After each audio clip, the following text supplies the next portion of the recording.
두 번째, 첫 번째가 그러니까 이런 새로운 상상력이, 새로움이 이제 중요한 거라면 디지털 생태계에서 두 번째는 뭐냐면 협업이 절대적으로 중요하다는 거. 제가 얘기했죠.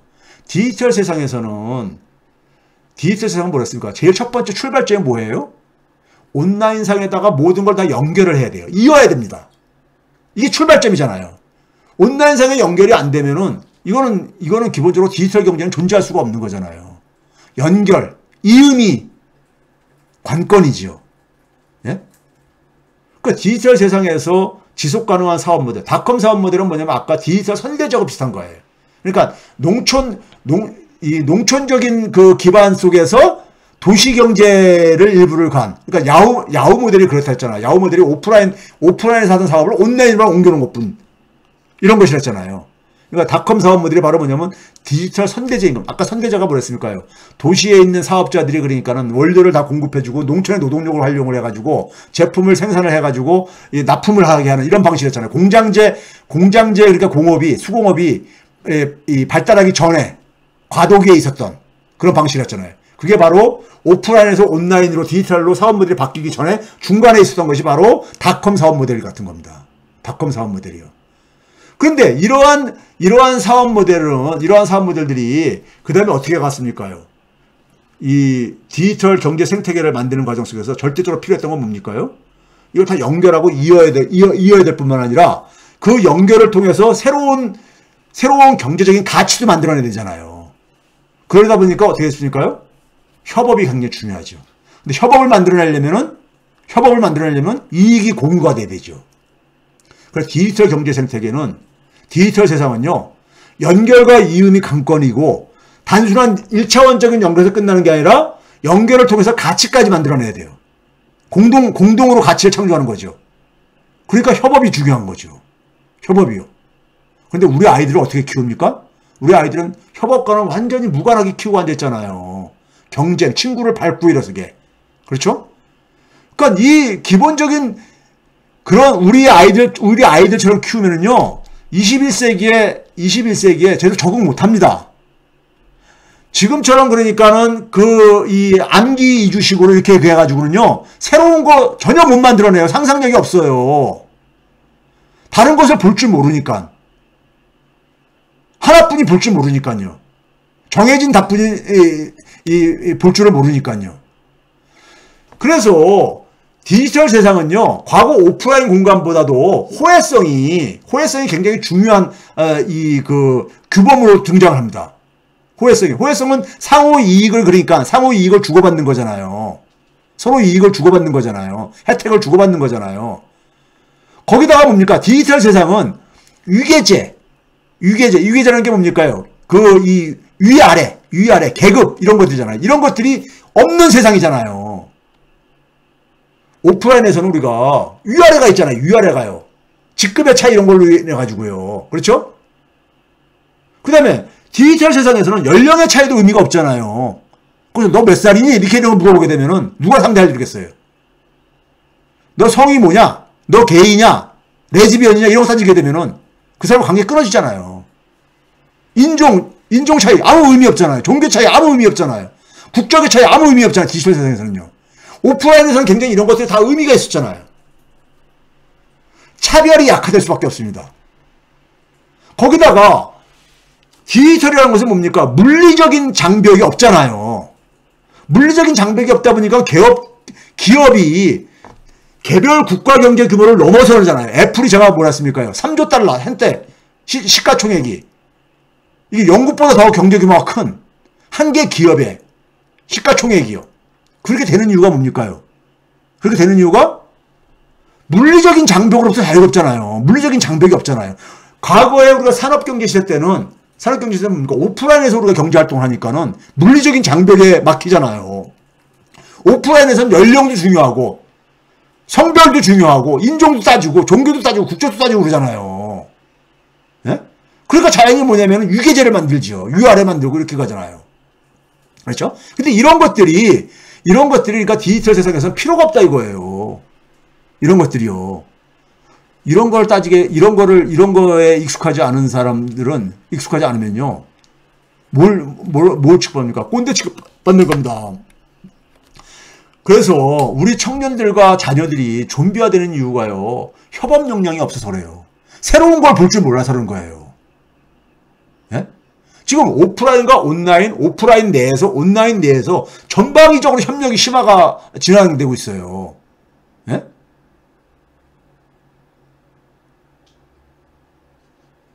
그러니까 디지털 세상에서는 누가 그러니까 새로운 걸 처음 만드느냐 이게 중요한 거예요. 새로운 것을.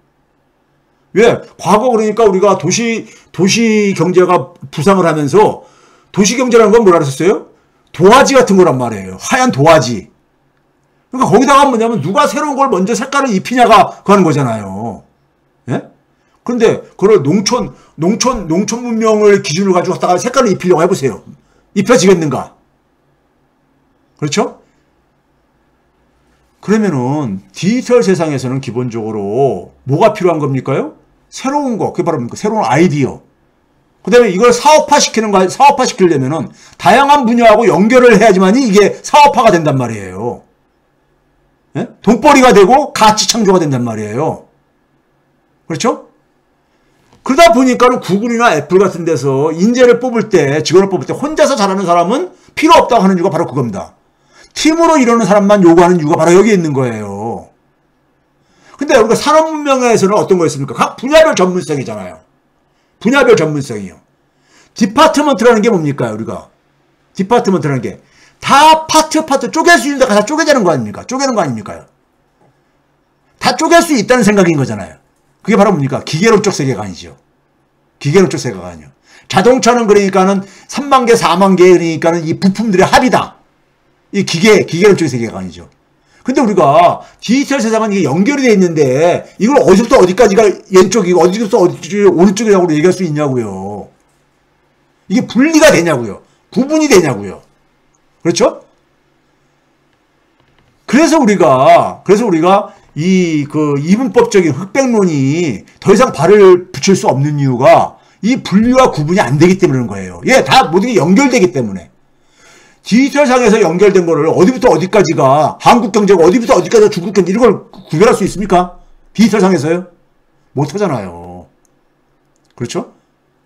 그런데 이 기계론적인 세계관이라든가 위계제, 위아래가 있는 이런 계급제에 익숙한 사람들은요, 지금 새로운 상황에 적응을 못할 수밖에 없죠.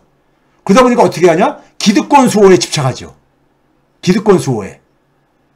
그리고 이 기득권 수호를 집착하기 위해서 뭐냐면 기존에 그러니까는 어떤 이 폐쇄성을 통해 가지고 만들어 놓은 기득권을 지키기 위해서 그러니까 소위 말해서 전문가들이 그러니까 그래서 우리가 무슨 의대를 정원을 늘린다면 막 반대하는 이유라든가 변호사를 그러니까 더 늘린다 뽑는 걸 늘린다 그러면 막 반대한다. 이게 다 뭡니까요?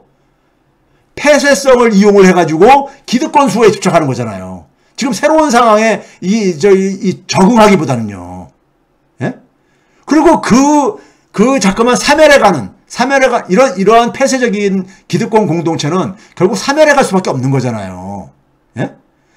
여기에다가 우리 아이들을 지금 집어넣겠다고 지금 하는 거예요. 우리나라 지금 부모들이 지금 돈 주고 스펙 만들어가지고, 가짜 스펙 만들어가지고, 이거를 여기에 지금 집어넣겠다고. 없어져가는, 지금. 예? 사멸해가는, 죽어가는 이 기득권 공동체에다가. 예? 여기다가 지금 집어넣겠다고 지금. 이 아이들은 뭐가 되겠습니까? 예? 그러니까, 폐쇄성을 이용을 해가지고 기득권을 지금 수호를 하는, 이러한 그 직업 세계에다가 지금 그 가짜 스펙 만들어가지고 밀어넣겠다는 거 아닙니까? 예? 이거는요, 20세기 부모들이 살아가던 시대는 그러니까 그 기득권이 의미가 있었지만은 21세기에는요, 그거는 그러니까 더 이상 그러니까 의미가 없는 저거예요. 의미가 없는, 이 세계인 겁니다. 자, 아까 얘기했죠. 도시의 인간하고 농촌의 인간이 다르잖아요. 중세에서 근대로 넘어오는 과정 속에서 농촌 경제에서 그러니까 필요로 하는 인간하고 도시경제에서 필요한 인간이 다르지요. 공장에서 필요한 인간하고 농촌에서 농사를 짓는 인간하고 다르듯이요. 그렇죠? 그러면 도시에서 살아가는 사람하고 농촌에서 살아가는 사람이 문화가 다르듯이. 그렇죠? 그러면 인간형도 다를 수밖에 없는 거죠. 인간은 기본적으로 만들어지는 겁니다. 그게 바로 교육인 거고요. 가정교육이고, 예? 그리고 학교교육 이런 거잖아요. 그 새로운 인간형이 필요한 거예요. 디지털 세상에 맞는 새로운 인간형이요. 우리 아이들을 디지털 세상에 맞는 새로운 인간으로 우리가 지금 교육을 하고 있는가 되물어 보세요. 자신들한테.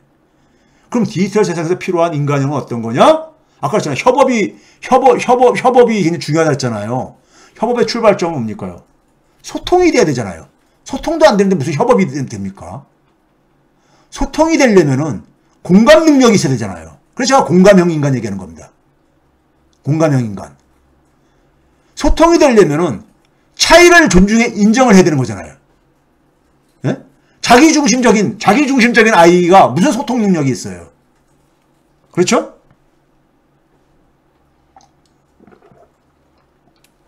지금 우리 자녀들을 우리가 가정에서 어떻게 키우는지를 한번 이 기준을 가지고 한번 생각을 해보세요. 예? 내가 제대로 키우고 있는 건지를 한번 스스로한테 물어봐 보세요. 두 번째, 지금 새로운 문명은 이제 막 시작된 겁니다. 시작된 거예요. 그러면 여기서 그러니까 아까 얘기했듯이 디지털은 여전히 뭐냐면 굉장히 비어있는 하얀 도화지처럼 많은 곳이 비어있는 곳이에요.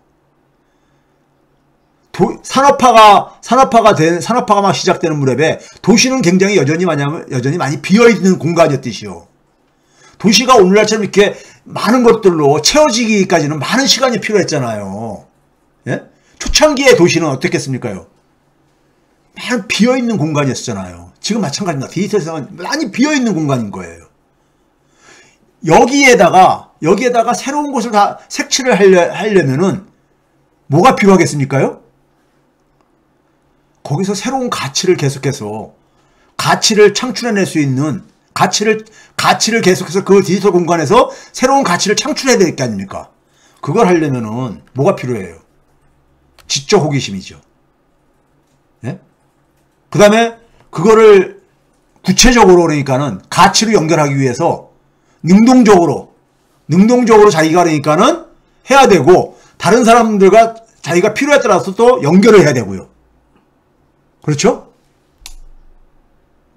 지금 현재 그러니까 우리가 자율노동이 굉장히 강조되고 있잖아요. 재택근무, 원격근무 이런 것들이 이제 팬데믹을 겪으면서 시대적인 적을 되면서요. 제가 자율노동의 시대가 도래되는 얘기했잖아요. 세 번째는 뭐냐면요. 그래서 풍부한 지적 호기심과 이런 능동적인 자율노동을 갖추고 있는가 우리 아이들이 한번 이거 되물어봐 보세요. 이거 디지털 세상에서 풍부한 지적 호기심, 능동적인 자율노동 필요한 이유 이해되십니까요? 이게 이해된다면은 우리 아이들이 이렇게 키우고 있는 걸 한번 생각해 보시라고요. 첫 번째 세계는 소통 능력, 다름과 차이를 존중하는 이런 인격체로 키우고 있는가 한번 생각해 보세요. 이거 없으면요 21세기에 적응 못해요. 세 번째는 뭐라고 했습니까요? 디지털 세상은 호혜주의 세계관이 지배하는 곳이에요. 혼자만 먹고 사는 곳이 혼자만 먹고 사는 거라 가지고 연결이 안 되잖아요. 이어지지 않잖아요. 소위 이타자리. 상대방한테 이로움을 만들어줌으로써 나의 이익도 만드는, 예? 이런 호혜주의 세계관. 이게 바로 뭡니까요? 생태적인 관점이죠. 생태적인 관점. 제가 그랬잖아요. 지난번에 얘기할 때, 이 삼성전자가 TSMC를 못 쫓아가는 이유. 생태적인 관점이 부족해서 그렇다. 생태적인 관점이. 지금 뭐냐면은, TSMC는 소위 말해서 파운드리 분야의 강자잖아요. 파운드리요. 시스템 반도체. 근데 그게 되려면 팹리스가 꼭 필요하다 이거예요. 팹리스가요. 설계를 하는 이 부문들이 필요하다 이거죠. 그걸 그러니까 상부상조한 거 아니에요. 대만의 팹리스를 키우는 것에 TSMC는 같이요. 왜 그렇겠습니까요? 그걸 안 키워놓으면은 대만의 TSMC는 미국의 팹리스에다가 절대적으로 의존할 수밖에 없는 거잖아요. 그러면 이거는 기울어진 그러니까 운동장이죠. 미국의 팹리스가 갑질을 해더라도 그걸 받아들일 수밖에 없는 거잖아요. 근데 자기들은 그러니까 지렛대로서 대만의 팹리스를 활용을 하잖아요. 지금 뭐냐면 생태가 우리가 그러잖아요. 생태계는 다양한 생명체가 있는 게 생태계의 건강성을 우리가 측정하는 중요한 기초라고 얘기를 하잖아요. 그렇죠? 생태계의 중요성, 생태계의 건강성의 대표적인 것이 생명체의 다양성이잖아요. 그렇죠? 그러면은 우리나라 삼성전자가 가는 것은 뭡니까요? 자기가 메모리 반도체에 있으면서도 메모리 반도체에 필요로 하는 부품 소재조차도 생태계를 못 만들었잖아요. 국내에 그게 없다 보니까는 일본한테 당했던 거 아닙니까? 2019년 7월 달에요. 그렇죠?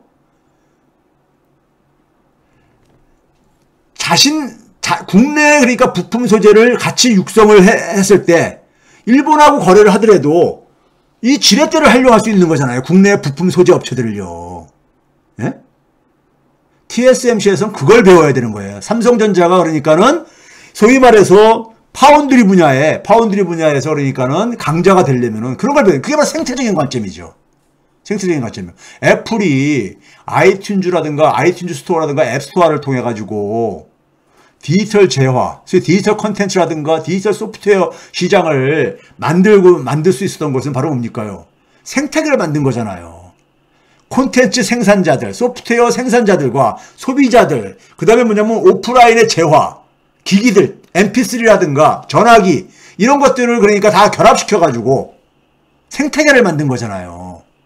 그럼으로써 그러니까는 그 오프라인 재화의 가치도 업그레이드 시켰잖아요. 생태계 관점이 없으면요, 디지털 경제 생태계에서는 강자가 될 수가 없습니다. 강자가 될 수가 없어요. 주역이 될 수가 없어요. 예? 그래서 디지털 경제 생태계에 살아가려면은 소통 역량, 공감 역량, 차이를 존중하는 이런 게 하나가 필요하고요. 두 번째는 뭐랬습니까요? 지적 호기심이 풍부해야 돼요. 즉 자기가 좋아하는 것을 해야 되는 거예요. 왜 새로운 걸 자꾸 채워야 되니까는. 예? 근데 우리 아이들이 이런 지적 호기심이요. 우리나라 대학생들 보면요. 너무 없어요. 왜 그렇겠습니까? 그냥 공부라는 것을 좋아서 하는 게 아니에요. 공부라는 것을. 예?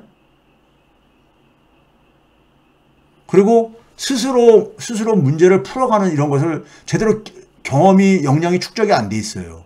능동적인 자율노동. 자기가 좋아하는 걸 하게 되면 자율노동을 할 수가 있죠. 그렇죠? 그리고 뭐냐면 자기가 좋아하는 걸 하면서 다른 사람과 연결을 통해서 그걸 풀어가려고 하는 적극성을 갖게 되잖아요. 그리고 뭐냐면은 다른 사람과 같이 그러니까 이익 공유를 통해서 전체 그러니까는 하나의 네트워크를 구성하려고 하는, 생태계를 구성하려고 하는 이러한 관점을 갖고 있어야 되는 거예요. 우리 아이들이 21세기에 살아가려면 이런 인간형으로 키워야 되는 거예요.